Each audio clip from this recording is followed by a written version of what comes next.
नंतर बावधन पोलिसांमध्ये सुद्धा गुन्हा नोंदवण्यात आलाय। लहान बाळाची हेळसांड केल्याप्रकरणी निलेश चव्हाण याच्यावरती आणखी एक गुन्हा दाखल झालाय।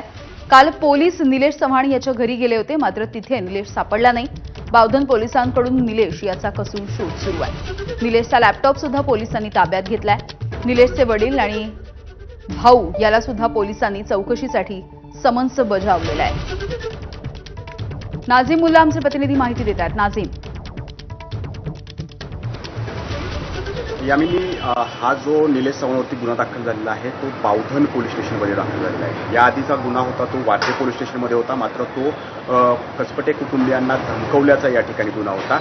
आता मात्र बाळाची म्हणजे वैष्णवीच्या 10 महिन्याच्या बाळाची हेळसांड केल्याप्रकरणी बावधन पोलीस स्टेशनमध्ये या ठिकाणी गुन्हा दाखल करण्यात आलेला आहे आणि बावधन पोलीस आता या निलेश चव्हाणचा शोध घेत आहेत। खरं तर 16 मेला वैष्णवीनं आत्महत्या केली होती, तिचा मृत्यू त्या ठिकाणी झालेला होता आणि त्यानंतर वैष्णवीची नणंद करिश्मा हिनं तिचा मित्र जो आहे निलेश चव्हाण याच्याकडं हे 10 महिन्याचं बाळ जे आहे ते या ठिकाणी सुपूर्त केलेलं होतं, मात्र ते बरेच दिवस रडू लागलं म्हणून वैष्णवीचे मोठे सासरे म्हणजे राजेंद्र हगवणेंचे भाऊ जयप्रकाश हगवणे यांनी या ठिकाणी कसपटे कुटुंबियांना कळवलं की बाळ या ठिकाणी रडतंय, म्हणून 21 तारखेला कसपटे कुटुंबीय त्या ठिकाणी बाळ आणायला गेलेलं होतं आणि हे बाळ बंदूकधारी जो आहे गुन्हेगारी पार्श्वभूमीचा निलेश चव्हाणकडे होतं, त्यानं त्यावेळेला बंदूक धाक दाखवून या ठिकाणी सर्वांना धमकवलं।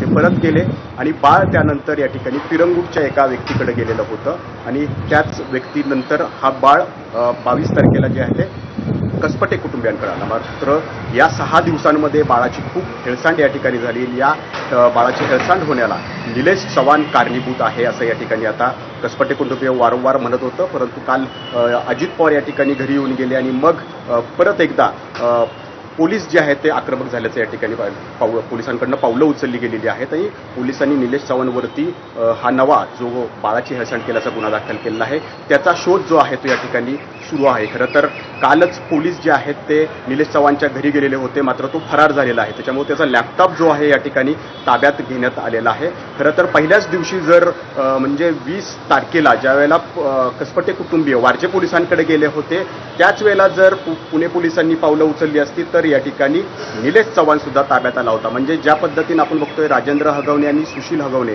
हे जसे फरार झाले पोलिसांच्या हातावरती तुरी देऊन, तसंच काहीसं घडलं निलेश चव्हाणच्या बाबतीत। निलेश चव्हाणच्या बाबतीत पण पोलिसांनी त्याला गांभीर्यानं घेतलं नाही। बाळाची हेळसांड झाली हे त्यांना त्यावेळेला लक्षात आलं नाही, ज्यावेळेला माध्यमांनी सगळे प्रश्न उपस्थित केले आणि 10 महिन्याच्या बाळाची कशा पद्धतीनं तिची एकतर आई या ठिकाणी जगातून गेलेली आहे आणि बाप जो आहे तो तुरुंगात आहे, अख्खं कुटुंब तुरुंगात आहे, दोघं फरार आहेत। मग अशा वेळेला त्या बाळाचं काळजी कोण घेणार? तर यासाठी वैष्णवीच्या आईबाबांकडे हे जाणं गरजेचं होतं, मात्र निलेशनं बाळाची हेळसांड केली, अखेर त्याच्यावरती गुन्हा दाखल झालेला आहे, तो फरार आहे, त्याचा शोध या ठिकाणी आता पोलीस घेत आहेत। अगदी नाझीम, धन्यवाद माहितीसाठी।